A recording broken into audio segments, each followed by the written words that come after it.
Aleluia, glória a Deus. Amém? Glória a Jesus. Vamos ler aí Apocalipse capítulo de número 3, para a glória do Senhor Jesus. Esperar os irmãos acharem aí para a gente ler junto. Eu vou ler a partir do versículo de número 14. A 7ª carta à igreja de Laodiceia. Amém ou não amém? Amém. Olha só o que diz a palavra de Deus. Apocalipse 3, a partir do versículo 14. E ao anjo da igreja que está em Laodiceia escreve: isto diz o Amém, a testemunha fiel e verdadeira, o princípio da criação de Deus. Conheço as tuas obras, que nem és frio e nem quente. Quem dera que vocês fossem frio ou quente. Assim, porque és morno e não és frio e nem quente, vomitar-te-ei da minha boca. Como dizes: rico sou e estou enriquecido, e de nada tenho falta.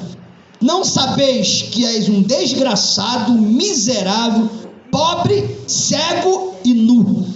Aconselho que de mim compres ouro purificado no fogo, para que te enriqueças, e roupas brancas, para que te vistas e não apareças mais a vergonha da tua nudez, e que unjas os teus olhos com o colírio, para que vejas.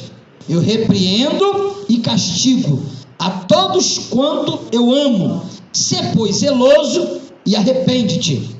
Eis que estou à porta e bato. Se alguém ouvir a minha voz e abrir a porta, entrarei, aleluia, até ele, cearei com ele e ele comigo. Ao que vencer, lhe concederei que se assente comigo no meu trono, assim como eu venci e me assentei com meu Pai no seu trono. Quem tem ouvidos, ouça o que o Espírito diz às igrejas. Repete comigo esse versículo 22, toda a igreja, 1, 2, 3. Quem tem ouvidos, ouça o que o Espírito diz às igrejas. Mais uma vez, quem tem ouvidos, ouça o que o Espírito diz às igrejas. Feche teus olhos e ore comigo. Pai, graças te damos pela tua poderosa palavra, Senhor. Palavra inefável, aleluia, inerrante, Pai, porque não tem erro, infalível porque não falha, imutável porque não muda. Palavra essa que tem o poder de nos libertar, de nos transformar a cada dia, Senhor, e de nos levar pelos caminhos de salvação e vida eterna em Cristo Jesus. Por isso, ó Pai, continua falando conosco nessa noite. Abre as cortinas do céu e compartilha conosco das revelações da tua palavra. Senhor, nos faz crescer ainda mais na graça, no conhecimento do Senhor, Pai querido, e que nessa noite, Pai, possamos absorver tudo aquilo que o Senhor tem para nos dar. Pai, repreende todo espírito contrário, todo espírito que não te louva em nosso meio. Pai, repreende os espíritos causadores de comichão nos ouvidos, ó Pai, que distorcem a tua palavra, Senhor amado, e que tentam tirar a ligação da tua igreja e do teu povo, para que eles não recebam a tua palavra e não entendam o que tu estás falando. Pai, que a tua palavra venha cumprir em cada coração nessa noite os teus propósitos, para a glória do nome de Jesus. É o que nós choramos e te agradecemos por tudo, hoje e sempre, certo da vitória da tua igreja e do teu povo, de cada vida que entrou por essas portas nessa noite, no nome santo de Jesus. Amém. A igreja diga amém. Amém. Diga obrigado, Jesus. Obrigado, Jesus. Que maravilha, aleluia. Amados, essa palavra ela é muito rica em ensinamentos aqui, ela é muito rica em interpretações, porque ela vai nos mostrar algo interessante aqui. Só para você entender, a igreja de Laodiceia era, naquela época de Jesus, era uma das 7 igrejas da Ásia Menor. A Ásia Menor era um território romano, né? Laodiceia ficava dentro do território romano, que era situado na região da Ásia Menor. E a igreja de Laodiceia, como a própria epígrafe bíblica vai nos ensinar, ela recebeu de Jesus a última carta de Jesus às suas igrejas que estavam situadas ali na Ásia Menor. Então, dessas 7 igrejas, a Laodiceia foi a que recebeu a repreensão mais dura de todas elas. Por quê? Porque Laodiceia estava verdadeiramente perdida. Por isso eu quero dar um título para essa mensagem. Eu até coloquei no anúncio que eu fiz hoje à tarde nas redes sociais, né? E o título que eu dou para essa mensagem é: A Voz de Jesus diante de uma igreja perdida. Esse é o título que eu quero dar para essa mensagem. Vocês vão entender por quê. A voz de Jesus diante de uma igreja perdida. A palavra Laodiceia, meu amado, significa aquela que é justa diante da sua comunidade. Olha só a interpretação da palavra Laodiceia. Aquela que é justa diante da sua comunidade. Só que vocês vão entender que havia uma inversão de valores no caráter de Laodiceia. Por quê? Porque elas poderiam até estar fazendo juízo ao seu nome. Elas poderiam até estar sendo justas diante da comunidade que elas viviam, mas elas estavam sendo injustas diante do Deus que chamou elas. Por quê? Porque Laodiceia estava andando na contramão dos princípios de Deus. Laodiceia se perdeu no decorrer da caminhada. Vocês vão entender por quê, né? Então, Laodiceia, ela estava sendo verdadeiramente injusta diante do Senhor. Por quê? Porque Laodiceia, ela começa a se perder na caminhada. Uma igreja que começou bem, mas terminou mal. Uma igreja que tinha tudo para ser uma potência na mão de Deus, mas que se deixou levar pelos princípios mundanos e não os princípios do Deus que a chamou. Jesus, quando estabeleceu a igreja na cidade de Laodiceia, ele estabeleceu a igreja para fazer a diferença naquela comunidade. Só que Laodiceia se perdeu na caminhada, irmão Nilton. Laodiceia não estava fazendo a diferença. Laodiceia não estava sendo luz, sal da terra, luz do mundo diante daquela comunidade.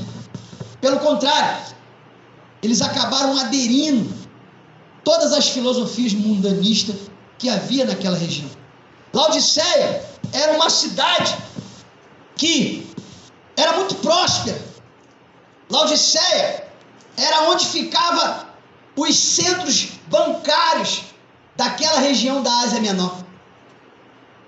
Os centros bancários que movimentavam a economia do país, estava tudo localizado na cidade de Laodiceia. E por isso, ela enriqueceu. Não só a cidade de Laodiceia enriqueceu, mas a igreja de Laodiceia se tornou uma igreja rica.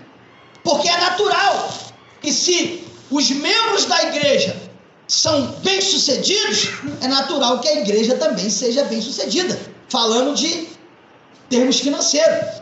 Então é como se na nossa igreja aqui hoje tivesse juízes, desembargadores, promotores de justiça, né? Pessoas de alto gabarito, de alta patente, com grande potencial financeiro. Certamente, se tivesse esse tipo de pessoas aqui na igreja, automaticamente a igreja também cresceria. Por quê? Porque a igreja teria uma movimentação financeira também grande por causa dos membros contribuintes. Então, era dessa forma que vivia Laodiceia. Ela prosperou, a igreja de Laodiceia prosperou financeiramente, cresceu muito. Por quê? Porque a cidade era uma cidade que tinha uma movimentação econômica gigantesca, a começar dos centros bancários que eram situados naquela região. E depois, ela também era uma cidade produtora de uma lã preta, que naquela época era raríssimo. Por quê? Porque a tecnologia daquela época não permitia ter fabricantes de lã preta. As lãs que eram fabricadas para confecção de roupas, elas eram tudo branca.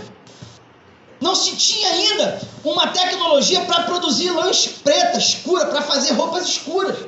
Não tinha. Laodiceia tinha.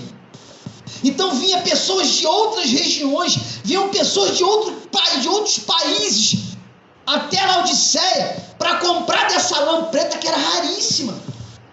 Ou seja, então Laodiceia também conseguia movimentar a área turística, porque vinha muita gente de fora para comprar. E como se não bastasse isso, Laodiceia também fabricava um colírio, que naquela época também era raríssimo. Por quê? Porque não se tinha ainda tecnologia para a fabricação de remédios de grande eficácia naquela época. E Laodiceia, ela conseguiu montar uma fábrica de colírios que curava doenças nos olhos. Então pessoas que tinham um problema nos olhos viajavam até a Laodiceia só para comprar esse colírio, porque era lá que havia essa fábrica. Então assim, Laodiceia, ela se tornou um grande potencial, uma cidade de uma grande potência econômica, financeira.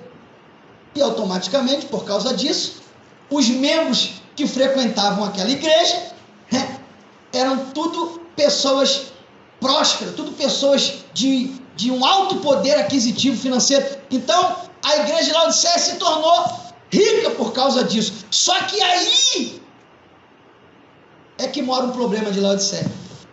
Esse foi o maior problema da igreja de Laodiceia. Mas que é isso, pastor? Então quer dizer que a pessoa enriquecer, prosperar é um problema? Não, se você não colocar o teu coração nisso.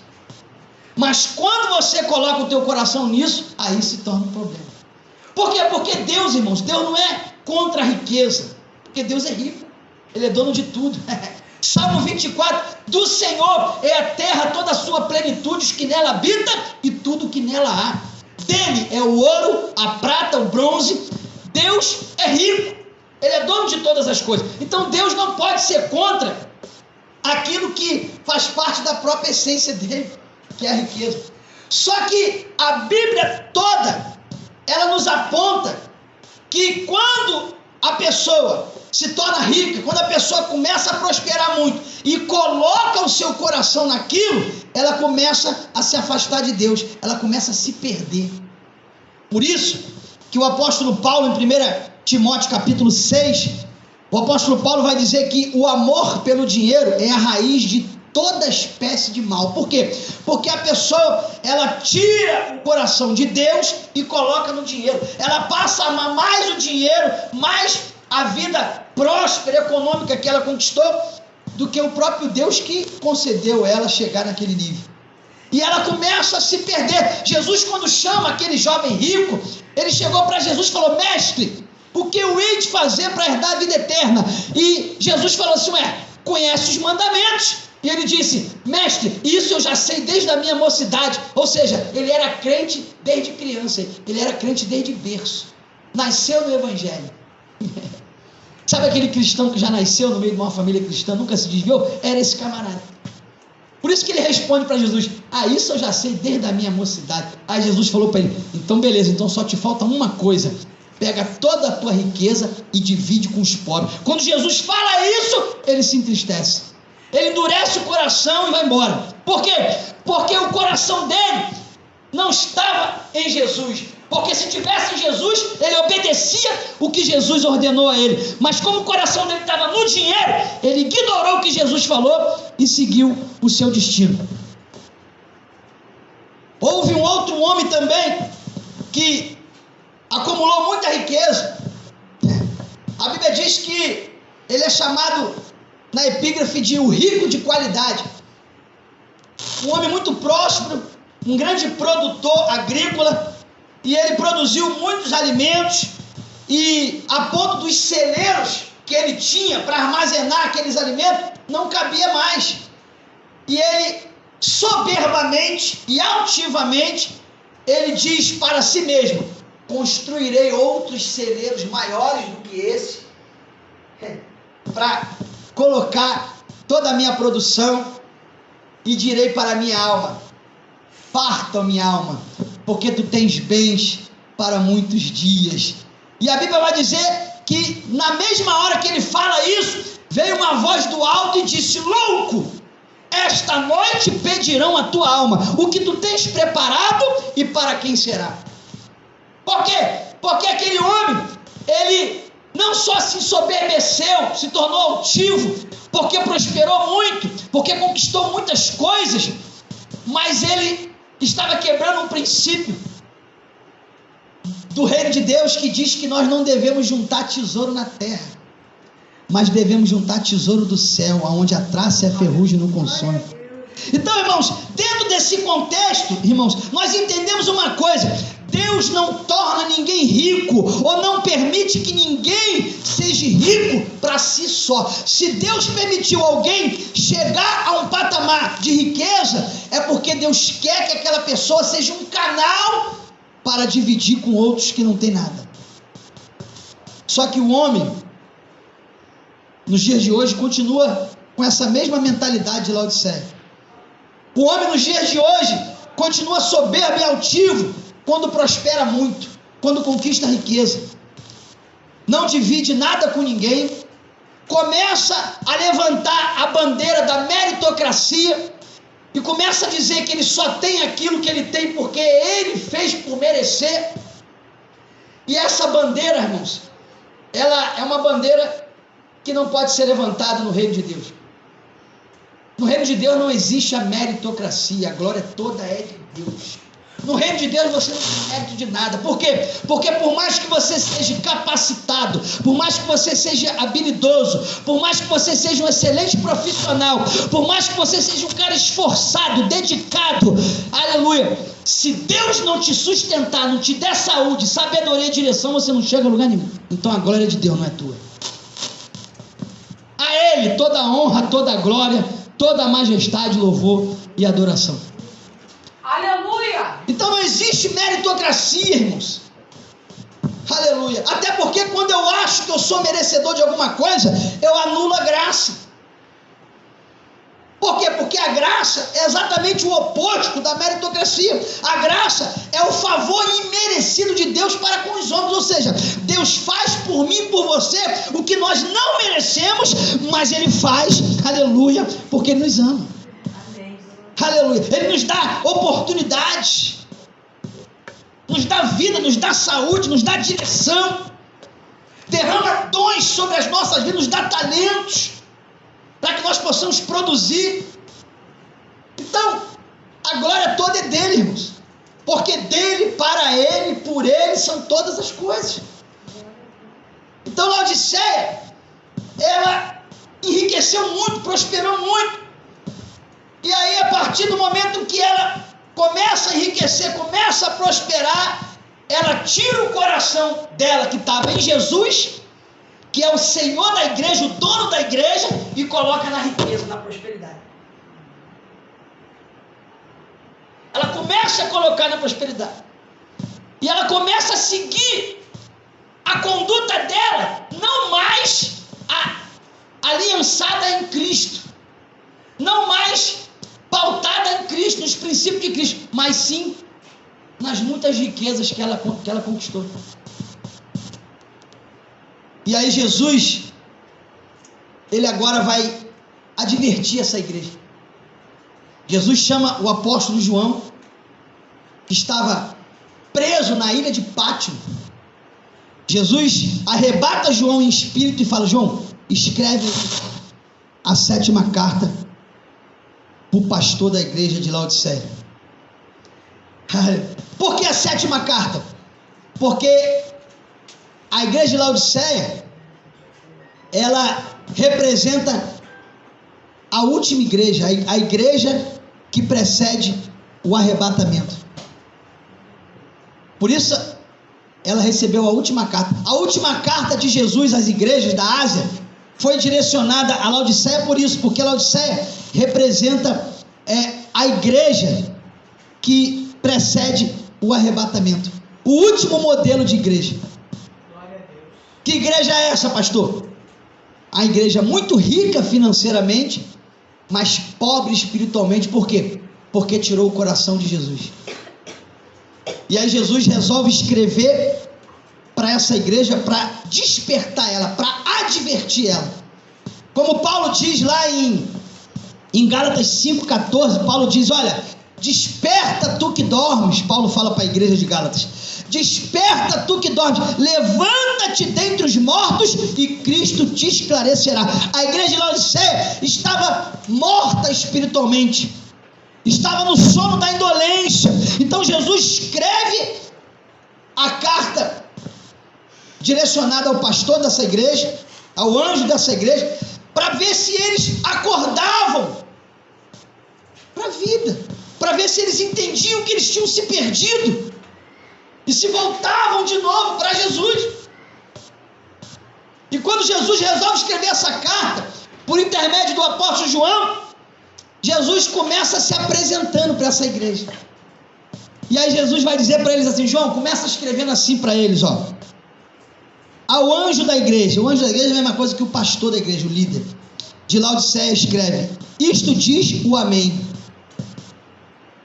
Jesus está se referindo a ele mesmo, ele é o amém. Aleluia.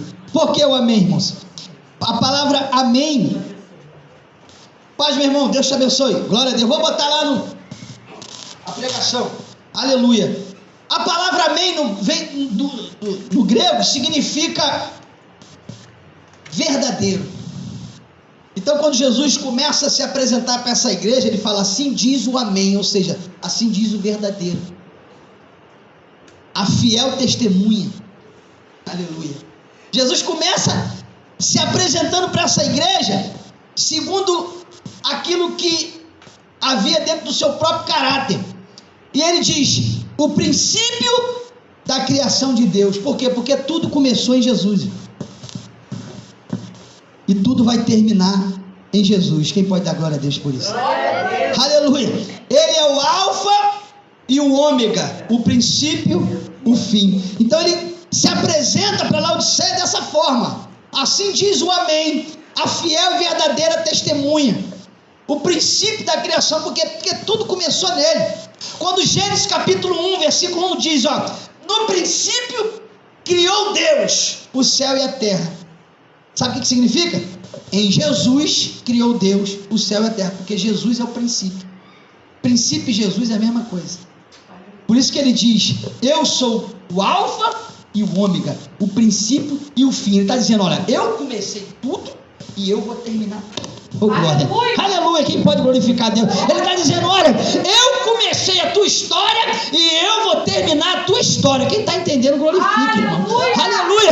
Ele está dizendo: olha, eu comecei a tua história, aleluia, e vou terminar a tua história, porque a última palavra é minha. Então não adianta o homem querer dar uma palavra para a tua vida, não adianta o inimigo querer dar uma palavra para a tua vida, porque a última palavra é minha.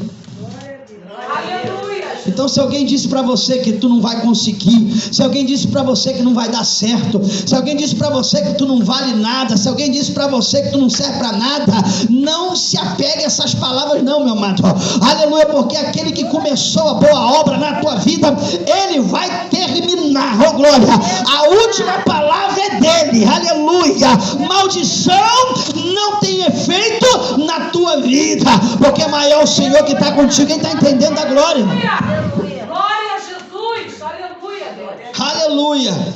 Então ele se apresenta para a igreja, para a igreja entender quem ele era, para a igreja entender quem é que estava falando com ela. Aleluia. E não era qualquer um, era o dono da igreja, Jesus. Aleluia. E aí Jesus vai dizer para eles, aleluia, a seguinte palavra: olha, conheço as tuas obras. Isso aqui daria uma pregação inteira aqui, só nesse pedaço. Conheço as tuas obras. Sabe o que Deus está dizendo? Deus está dizendo: olha, a igreja é minha, fui eu que gerei. Quem teve um parto lá no Calvário fui eu.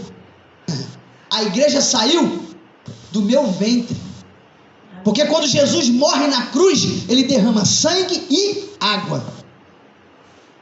E para quem é mãe aqui sabe que todo parto tem que ter derramamento de sangue e de água. Água porque estoura a bolsa, e sangue porque tem que ter sangue, nem que seja na hora de cortar o cordão umbilical, tem que sair sangue. Então não existe parto sem derramamento de sangue e de água. Então quando Jesus ele derrama sangue e água lá no Calvário, ele estava parindo, gerando a sua igreja, oh glória, a igreja que ele mesmo disse que as portas do inferno jamais prevalecerão contra ela. Só que a igreja da glória a Deus, aleluia, meu irmão. Sabe por quê? Porque as portas do inferno não podem prevalecer contra a tua vida. Aleluia. Então Jesus, ele está dizendo: olha, eu conheço vocês, conheço as tuas obras. Sabe o que Deus está dizendo aqui para nós? Que ele sabe quem é quem. Ele sabe quem é quem. Porque não adianta enganar Deus. A gente pode enganar até o homem, enganar muitas pessoas, mas a Deus ninguém engana a Deus. Deus sonda tudo. Deus sabe quem é quem. E ele vai dizer para a igreja o que ela era. Ele vai dizer, olha, versículo 15: conheça as tuas obras, que nem és frio e nem és quente. Quem dera fosses frio ou ao menos quente. Assim, porque és morno, não és frio e nem quente, vomitar-te-ei da minha boca. Olha só, Jesus está dizendo: olha, vocês são mornos, hein? Vocês são mornos. Vocês não são nem frio e nem quente. Vocês são morno. Morno é a mesma coisa que está em cima do muro, irmão. É aquela pessoa que está com um pé na igreja e um pé no mundo. Aquela pessoa que ao mesmo tempo que quer agradar a Jesus, quer agradar o diabo, as coisas do mundo, e não pode, irmão. A Bíblia diz, o próprio Jesus disse que não se pode servir a dois senhores. Ou tu vai agradar um e aborrecer o outro, ou vice-versa. Tiago vai dizer que da mesma fonte não pode jorrar duas espécies de água, irmão. Ou a água é salgada ou ela é água doce, não tem como. Tem pessoas que estão achando que pode ficar servindo a Deus e o diabo. Tem pessoas que estão achando que pode estar com um pé na igreja e um pé no mundo. Tem pessoas que estão achando que pode ser frio e quente ao mesmo tempo. Não tem como, meu amado. Se tu está nessa condição, você está morno. Então ouve a voz de Jesus nessa noite. Aleluia. Ele está dizendo: olha, porque vocês estão mornos, eu vou vomitar vocês da minha boca. Deus está usando aqui, eu já falei isso aqui uma outra vez, Deus está usando aqui um termo que na teologia chama-se de antropomorfismo. Deus dá a Ele próprio características humanas para que nós entendamos o que Ele quer falar. Por quê? Porque Deus é espírito, irmão. Espírito não vomita. Quem vomita sou eu, você. Mas Deus está dizendo: olha, eu vou vomitar vocês da minha boca, porque vocês estão mornos. Ou seja, Deus está dizendo que nós estamos causando ânsia de vômito nele, se estivermos nessa condição de Laodiceia, morno. Quem está morno está causando ânsia de vômito em Deus, e Deus está dizendo: eu vou vomitar vocês da minha boca. Quem dera que vocês fossem ou quente ou frio. Agora, no meio do caminho, morno, em cima do muro, eu não aceito. Me causa ânsia de vômito, irmão. E sabe o que Deus está dizendo? A gente só vomita quando a gente come alguma coisa estragada. Deus está dizendo que essa igreja aqui estava estragada. Deus está dizendo: vocês estão estragados. E por causa disso eu estou sentindo ânsia de vômito. E vou vomitar vocês da minha boca. Então Deus sabe quem ninguém engana Deus. Ninguém engana Deus, até porque Ele deixou princípios para a sua igreja seguir. E quem não segue esses princípios, meu amado, está como Laodiceia, está morno, está causando ânsia de vômito em Deus. E se não mudar, se não se arrepender e não se consertar, vai ser vomitado pela boca de Deus. Então Deus aqui está usando o antropomorfismo. Ele está dando a ele uma característica humana para a gente entender a indignação dele. Como ele estava indignado com essa igreja.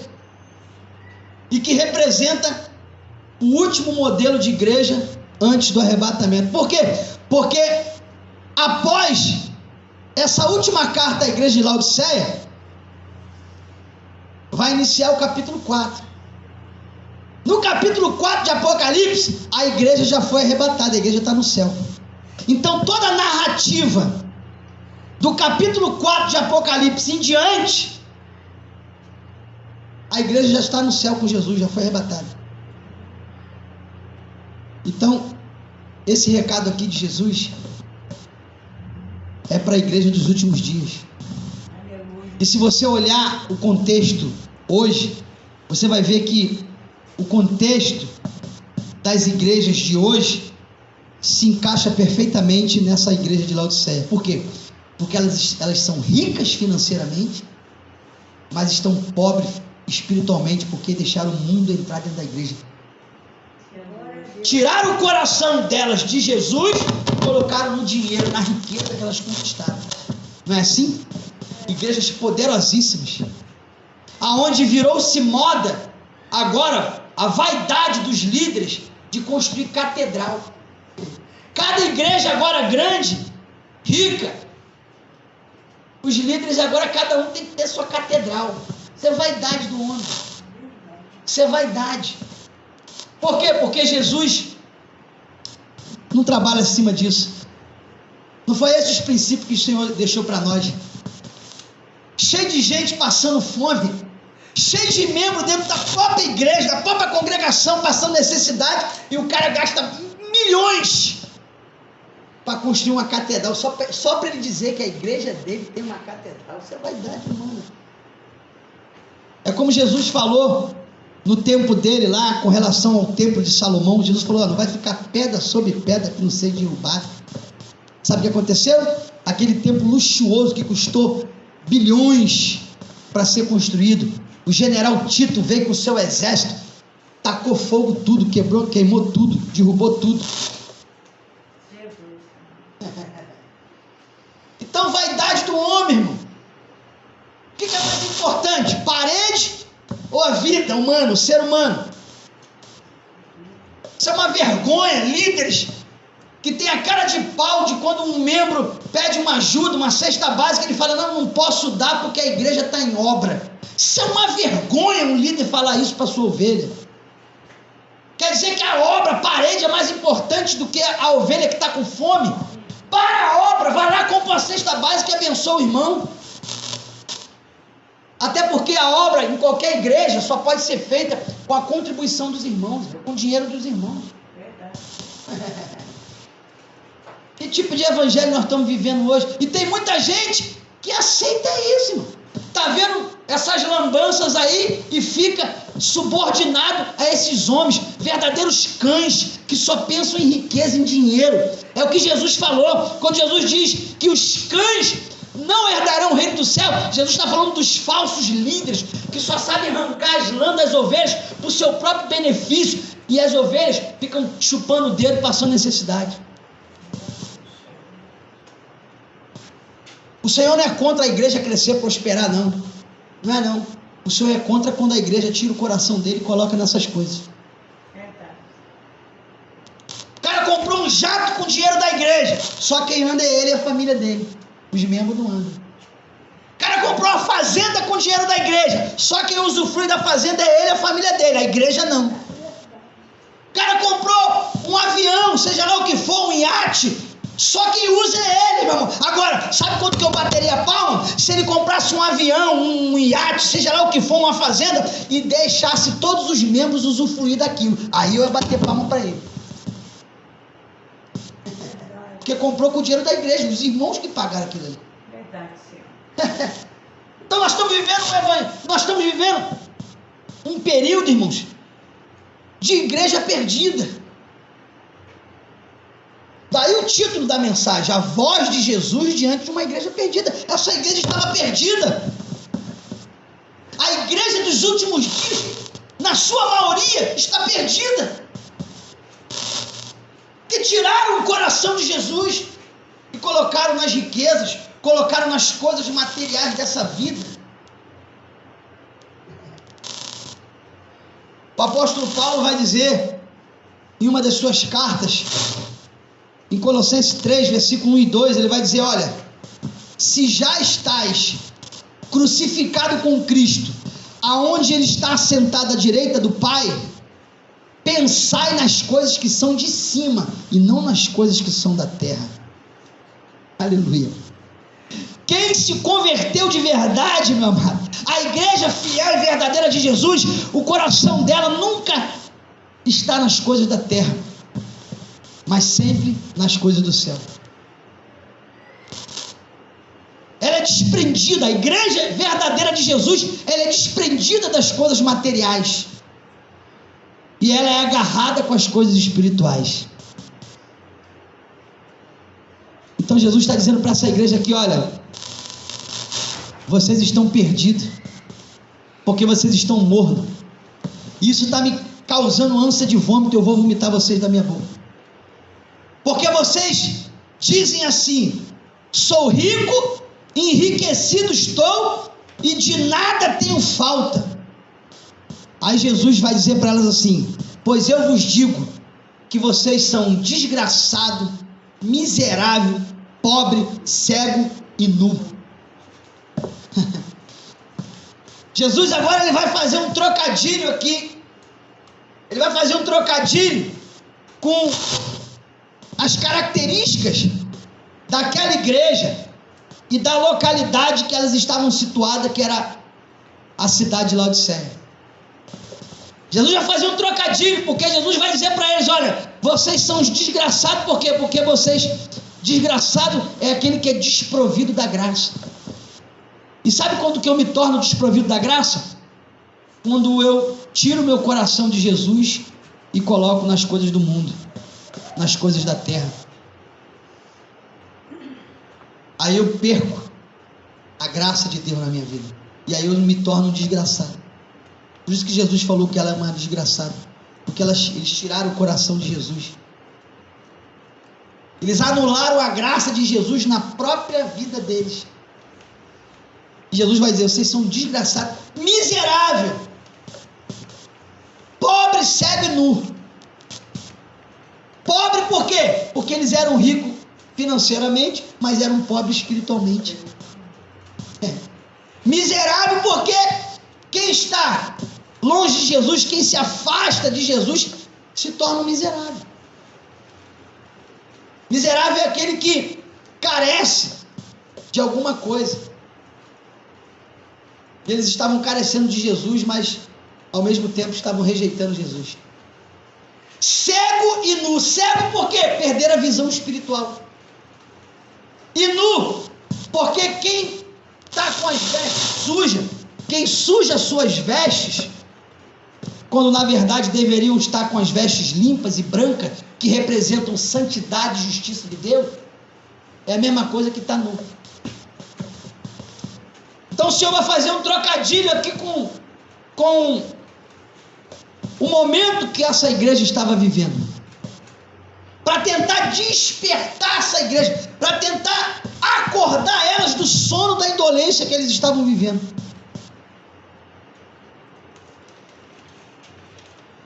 O interessante é que dentro desse contexto aqui, lembra que eu falei que ela era uma grande produtora de lã preta, uma lã escura, para fabricar tecidos escuros? Quando Jesus fala, aconselho que de mim compre ouro puro, purificado no fogo, roupas brancas, para que cubra a vergonha da tua nudez, Jesus está falando, olha, essa lã escura que vocês produzem ali, vocês até ganham muito dinheiro com elas, mas elas representam o estado que vocês estão vivendo, com vestes sujas, escuras. Lembra do colírio que eles fabricavam, que vendia muito? Jesus está dizendo, olha, agora eu aconselho que vocês comprem de mim colírio. Por quê? Porque o meu colírio, sim, limpa a visão das pessoas. Agora, esse colírio que vocês fabricam aí, só está tornando vocês cada vez mais cegos. Não é o colírio que vocês fabricam que vai dar visão espiritual para vocês, mas é o colírio que desce do céu é que dá visão espiritual para vocês. Então repare que Jesus faz um trocadilho com a característica que eles viviam naquela cidade. Jesus usa essas mesmas características para poder despertar eles, né, do caminho errado que eles estavam seguindo e vivendo. Vamos lá.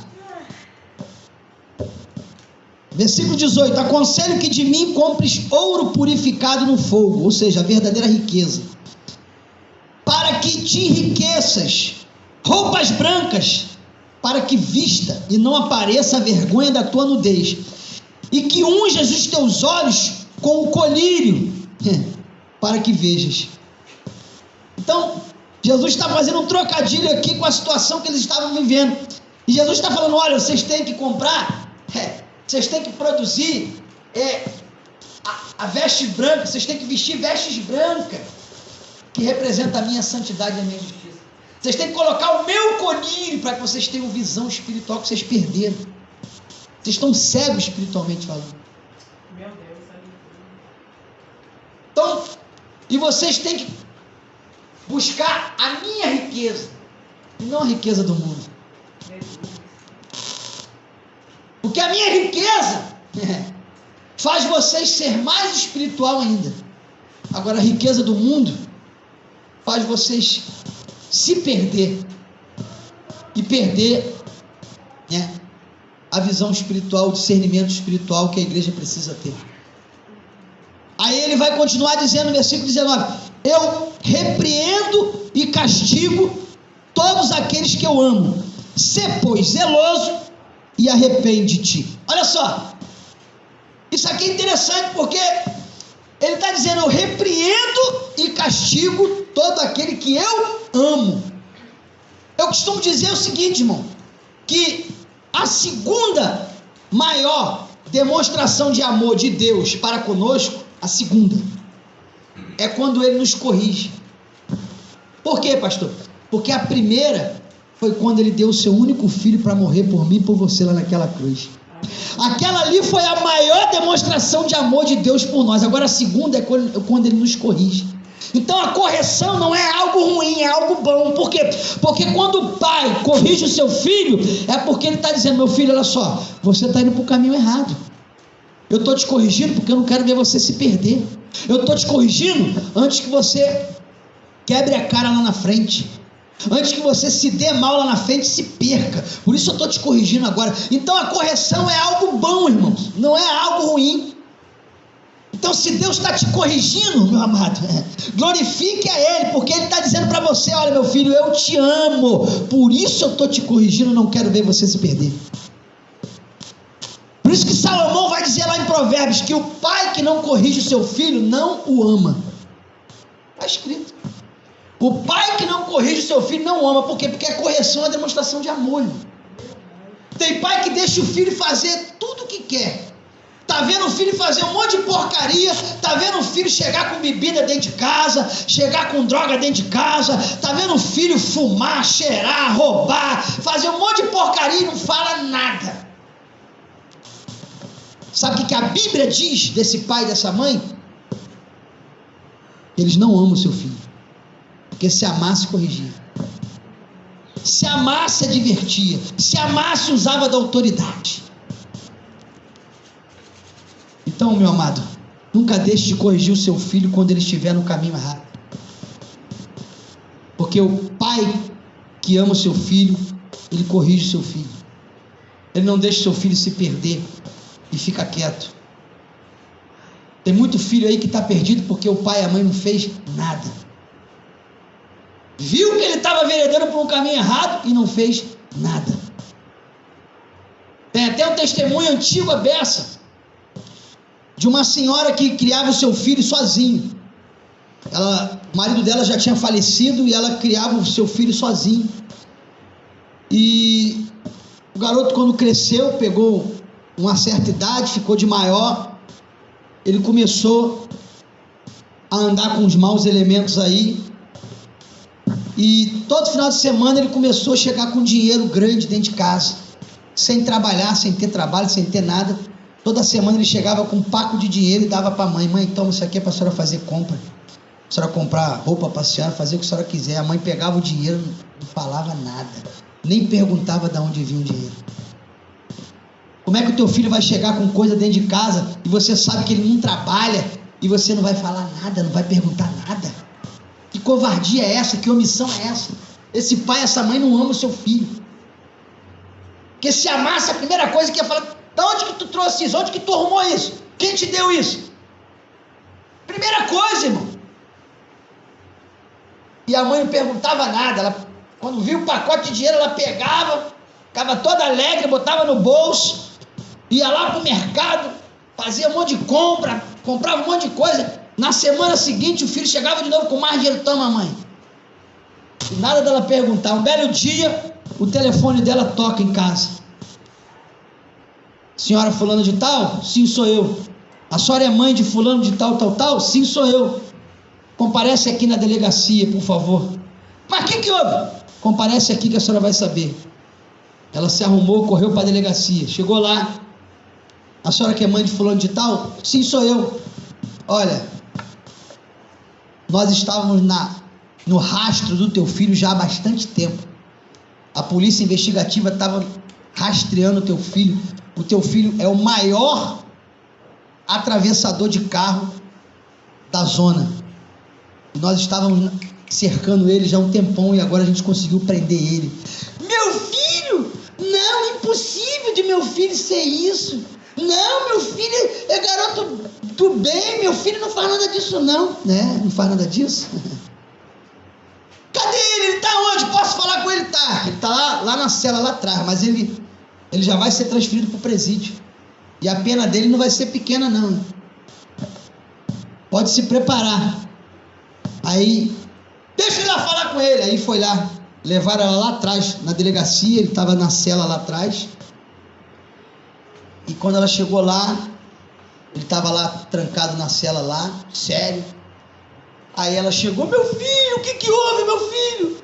Estão te acusando de ser isso aqui, meu filho, não acredito, tu fez isso, tu fez aquilo. Meu filho, vem cá. Ela botou a mão assim, por dentro da grade, vem cá, deixa eu te dar um beijo aqui, meu filho. Aí ele veio sério, veio. Quando a mãe dele botou a cara assim no buraco da cela para dar um beijo nele, ele fingiu que ia beijar ela. Deu uma dentada no nariz da própria mãe, arrancou esse tampão todo aqui. Ela começou a gritar, começou a sair sangue. Aí os policiais vieram. O que houve? E aí a mulher lá gritando, ai meu nariz. Aí o policial falou, rapaz, o que houve? O que tu fez com a tua própria mãe, rapaz? Ele falou assim, se eu tô aqui hoje, ela é a maior culpada. Porque eu chegava com dinheiro todo dia em casa e ela nunca me perguntou de onde que eu trazia aquele dinheiro. Ela nunca fez questão de me corrigir, de me educar, de me ensinar o caminho da verdade. Por isso eu me perdi. Então ela é a culpada de eu estar aqui hoje. Ela é a culpada de eu ser o que eu sou hoje.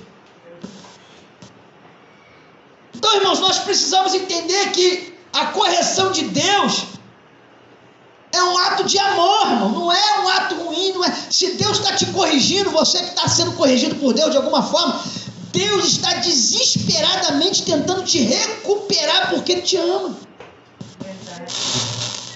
Então você que é pai, você que é mãe, corrija o seu filho e eduque ele no caminho que deve andar.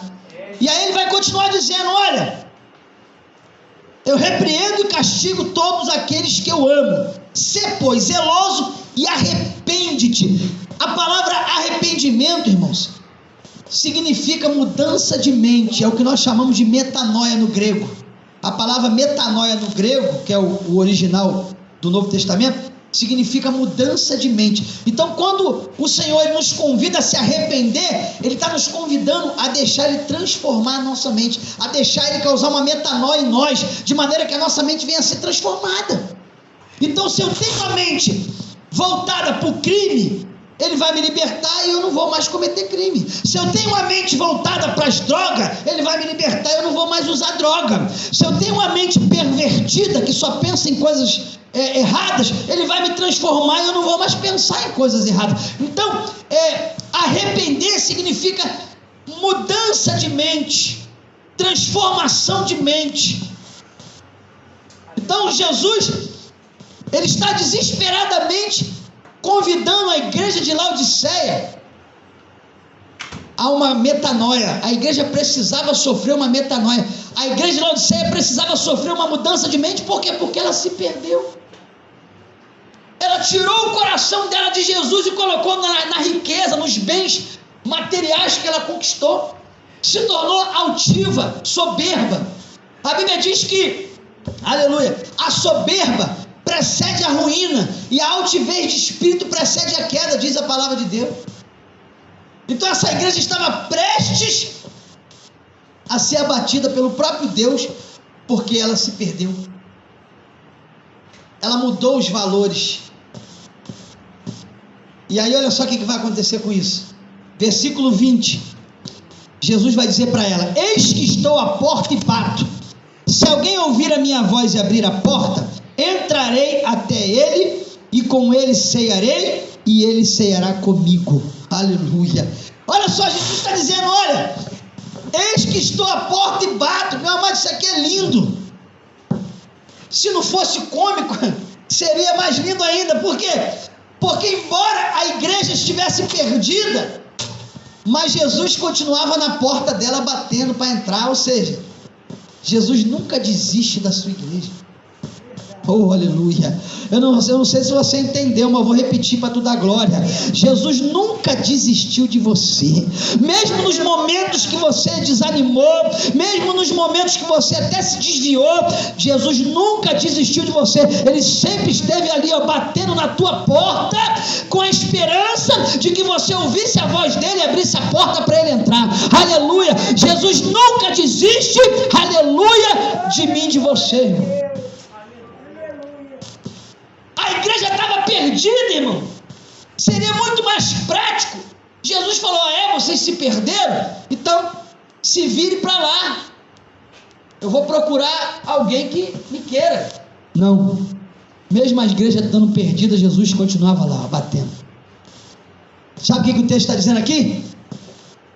Se Jesus estava batendo na porta, é porque ele estava do lado de fora. Porque ninguém bate na porta do lado de dentro. Isso é doideira, o cara bater na porta estando do lado de dentro da casa, não existe isso. Se alguém está batendo na porta é porque está do lado de fora. Então Jesus está revelando aqui para mim e para você, que a igreja de Laodiceia colocou o dono da igreja para fora. Olha que tristeza. Querido, a igreja dos últimos, isso aqui é revelação, irmão. A igreja dos últimos dias, que é uma igreja poderosa em riqueza material, mas é pobre espiritualmente, elas colocaram Jesus para fora. Essa é a igreja dos últimos dias. Por isso Jesus escreveu a Laodiceia por última, a 7ª carta, a última igreja, porque representa a igreja dos últimos dias, a igreja que prefigura o arrebatamento da igreja. Só que não é essa igreja que Jesus vai arrebatar, não. Jesus vai vir arrebatar uma igreja santa, uma igreja justa, uma igreja fiel, aleluia, uma igreja que é noiva, lavada e remida pelo seu sangue. Oh glória. Aonde está essa igreja aqui nessa noite? Tem essa igreja aqui nessa noite? Dá glória a Deus. Colocaram Jesus para fora da igreja que é dele. Mas mesmo assim o amor dele é tão grande pela sua igreja que ele estava lá batendo. Estava batendo. Eis que estou à porta e bato. Se alguém ouvir a minha voz e abrir a porta, eu entrarei e cearei com ele e ele comigo. Aleluia.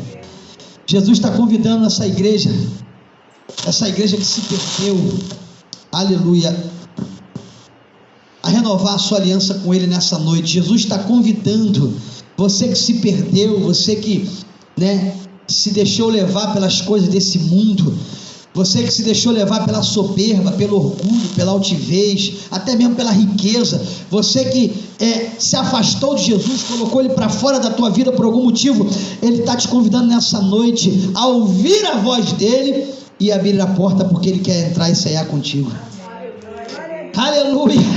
Por isso o tema da pregação é essa: a voz de Jesus diante de uma igreja perdida. Aleluia. Jesus continua, aleluia, clamando a igreja perdida para que ele possa entrar novamente e restaurá-la de todos os seus pecados e males. Aleluia. Aleluia. Jesus nunca desiste da sua igreja. Glória a Deus. E aí ele vai dizer, aleluia, que se alguém ouvir a minha voz, abrir a porta, eu entrarei, cearei com ele e ele comigo. Ou seja, aqui, meu irmão, aqui tem uma revelação aqui, dentro disso aqui. que a ceia, a chamada Santa Ceia, que nós tanto aprendemos desde que nos convertemos a Cristo, hoje na graça ela é espiritual, irmão. Não é algo físico mais, é espiritual. Até porque os elementos que representavam a Santa Ceia, que o próprio Jesus ensinou os seus discípulos a praticar, comer do seu pão, beber do seu sangue, que era aquele pedaço de pão e aquele cálice de vinho, aquilo ali apontava para o sacrifício de Jesus na cruz. Aquele pão que era comido no período de Jesus representava o corpo que seria dilacerado, moído por Jesus naquela cruz por nós. E aquele cálice de vinho que representava todo o seu sangue que ele derramou na cruz por nós. Então esse ato físico da Santa Ceia só tinha sentido antes da morte de Jesus. Depois que Jesus morreu, isso não tem mais sentido, porque Jesus já derramou o sangue dele e a carne dele já foi moída e trucidada lá no Calvário por mim e por você. A Santa Ceia, aquele ritual, aquele cerimonial da Santa Ceia, apontava para o sacrifício de Jesus. Então, quando Jesus se sacrifica na cruz por nós e morre, esse ritual não tem mais sentido. Então, como é que é a Santa Ceia hoje na graça? Como é que eu ceio hoje na graça com Jesus e ele ceia comigo? Quando eu abro meu coração para ele entrar. É o que ele está falando aqui. A igreja estava perdida. Colocou Jesus para fora, colocou o dono da igreja para fora. Mas ele está dizendo: se alguém ouvir a minha voz, abrir a porta, eu entrarei, cearei com ele e ele comigo. Então, quando uma pessoa ela abre o coração para Jesus, quando ela reconhece Jesus verdadeiramente como o único suficiente salvador da vida dela, ela já está ceando com Jesus e Jesus com ela. A ceia hoje na graça é espiritual, não é mais física. As pessoas estão perdendo tempo com rituais, gastando até dinheiro todo mês para fazer aquela mesa, não existe mais isso, irmão. Isso só tinha sentido antes da morte de Jesus. Por isso que Jesus ceiou com os discípulos, ele estava vivo. Mas depois que ele morre, não tem mais sentido. Você não vai ver mais os discípulos ceando depois da morte de Jesus. Não tem mais isso na Bíblia.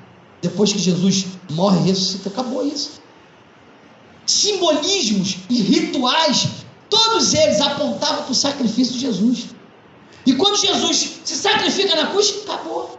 Agora é espiritual. A minha adoração, a tua adoração é espiritual.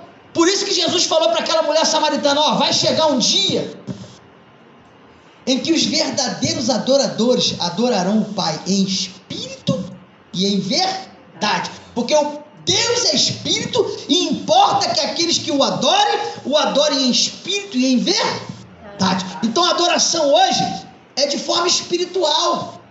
E como é que é a adoração de forma espiritual? Como é que eu adoro a Deus de forma espiritual? É quando eu me comporto de acordo com os seus princípios. Quando eu cumpro os princípios de Deus, eu já estou adorando eles de forma espiritual. Quando eu obedeço os princípios de Deus, eu já estou adorando. Quando eu amo o meu próximo, eu já estou adorando a Deus. Quando eu honro meu pai e a minha mãe, eu já estou adorando a Deus. Quando o marido ama a sua esposa, ele está adorando a Deus. Quando a sua esposa honra e obedece o seu marido, ela já está adorando a Deus, irmão. Aleluia. Então a adoração hoje é espiritual e as pessoas estão perdendo tempo com rituais, com cerimoniais que não tem mais sentido hoje. Nós vivemos na graça, irmão. A lei de Moisés, a velha aliança, foi abolida por Jesus. Então, se você quer ceiar com Jesus e quer deixar ele ceiar contigo também, deixa ele entrar, ouve a voz dele nessa noite, abre o teu coração, deixa ele entrar na tua vida, oh glória, e quando ele entrar na tua vida, aleluia, tu vai estar ceando com ele, ele vai estar ceando contigo, aleluia, glória a Deus, né? Então hoje, infelizmente, boa parte da igreja de Jesus ainda está vivendo na velha aliança, ainda não aprendeu a gozar da graça que o Senhor veio nos trazer. Estão perdendo tempo com cerimoniais, com rituais que não tem mais sentido, não tem mais validade. E ainda constrangendo os irmãos. Por quê? Porque aquele irmãozinho que cometeu algum pecado naquele dia, ou xingou um palavrão, ou fez alguma coisa, aí ele vai para a igreja no dia de Santa Ceia, aí ele não pode pegar no cálice, porque ele xingou um palavrão, porque ainda constrange o irmão. Ainda tem umas igrejas que dá cacho de uva. Ó, você não pode ser não, porque você não é casado. Toma aqui essa uva aqui, chupe essa uva aqui. Que isso? Não tem base bíblica nenhuma isso. Estão inventando história onde não tem. O povo tem que ler Bíblia, tem que conhecer Bíblia, irmão. Eu, quando eu me converti, eu também ia nessa onda, porque me ensinaram assim. Mas Jesus falou: leia a minha palavra, examina ela e aprende comigo. Aleluia! Então, hoje eu sou um estudioso da Bíblia. Eu não vou pelo que os outros me falam, eu vou pelo que Jesus me ensina. O que o Espírito Santo deixou revelado para mim nas Escrituras. Está tudo aqui. Então, se nessa noite você está perdido como igreja de Laodiceia, se nessa noite você quer realmente voltar a ter uma aliança sadia com Jesus, ceiar com Ele e Ele contigo, ouve a voz dEle, deixa Ele entrar na tua vida, deixa Ele fazer morada, glória, aleluia, e Ele certamente vai voltar a direcionar a sua vida para um caminho de bênção e não para um caminho de maldição. Fica de pé em nome de Jesus. Que essa palavra de Deus, irmãos, ela possa iluminar o teu coração. E para finalizar, ele vai dizer aqui no versículo 21: ao que vencer, lhe concederei que se assente comigo no meu trono, assim como eu venci e me assentei com meu Pai no seu trono. Quem tem ouvidos, ouça o que o Espírito diz à igreja. Que Deus te abençoe com essa palavra, meu amado, no nome santo de Jesus.